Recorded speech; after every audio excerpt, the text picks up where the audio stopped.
All right, another week, and here we go.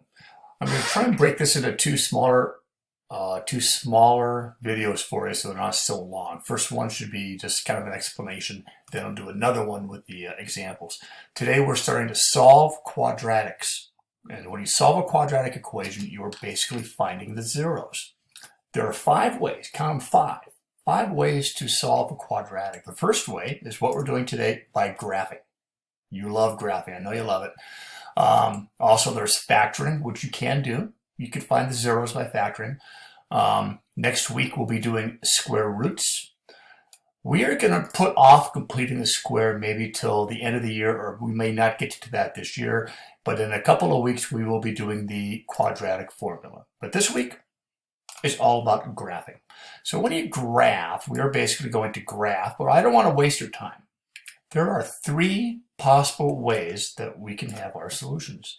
You can have a parabola that has 2 x values. It has 2 solutions. Some solutions, or some parabolas, will only have 1 solution. If it's right here on the x-axis, 1 solution.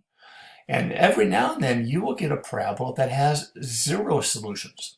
The vertex will be above the x value in this example, and the graph opens upwards. Or it could be flipped, opening downward, and the vertex could be down there. So you can have parabolas or quadratic formulas with 0 solutions. So let's go through a couple of examples. First of all, in a nutshell, here are 2, I'll show you how they work. We have x squared minus 4 equals 0.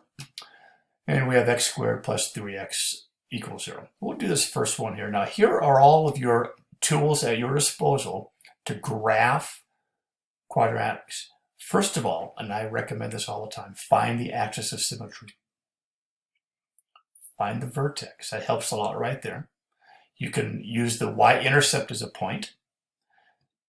The reflection on the line of symmetry is a great thing to use, and you can always make a table. Choose an x value, find a y value. But we're trying to find, where does this parabola cross the x axis? So, first of all, let's do this one here. Axis of symmetry.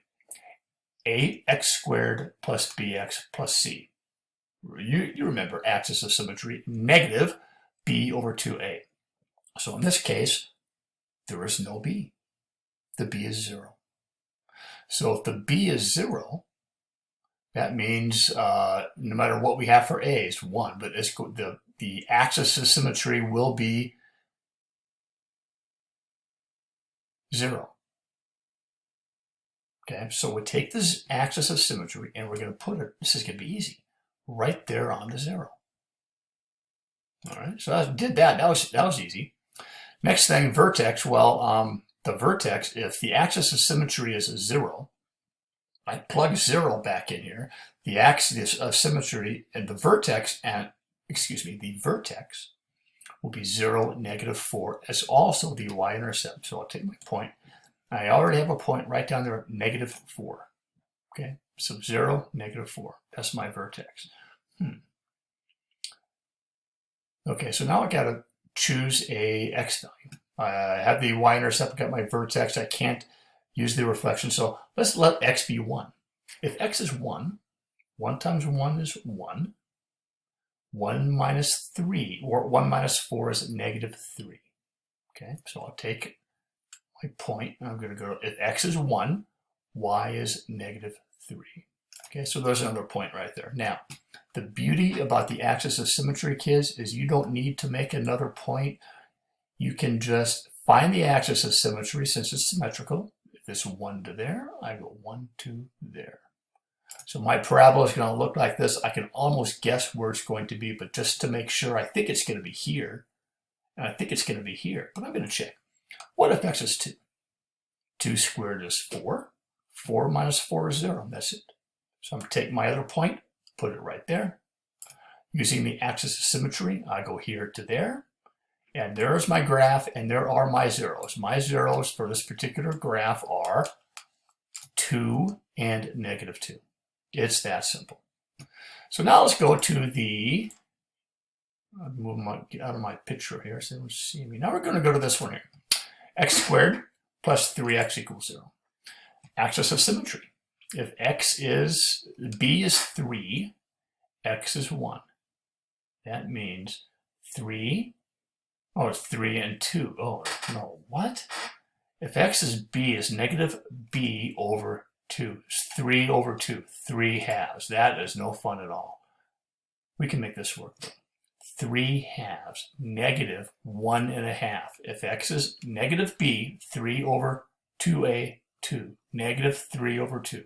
It's negative 1.5. I don't know about that. 1.5. That ain't no fun at all. Okay, so there's that. What else do we have in our bag of tricks? I got the axis of symmetry. I don't like the ugly number, though. I'm going to hold off on the vertex for a second. What's the y-intercept? The y-intercept is, there's no c. Huh, that means the y-intercept is going to be 0 then. So we put the y-intercept there. Wait, maybe this is easier than I think. If the y-intercept is 0, I notice the axis of symmetry. I go 1.5, I go another 1.5, I put a point right there. Whoa, look at that. I got the zeros already. 0 and negative 3. 0 and negative 3. And I know this is true because my parabola opens up.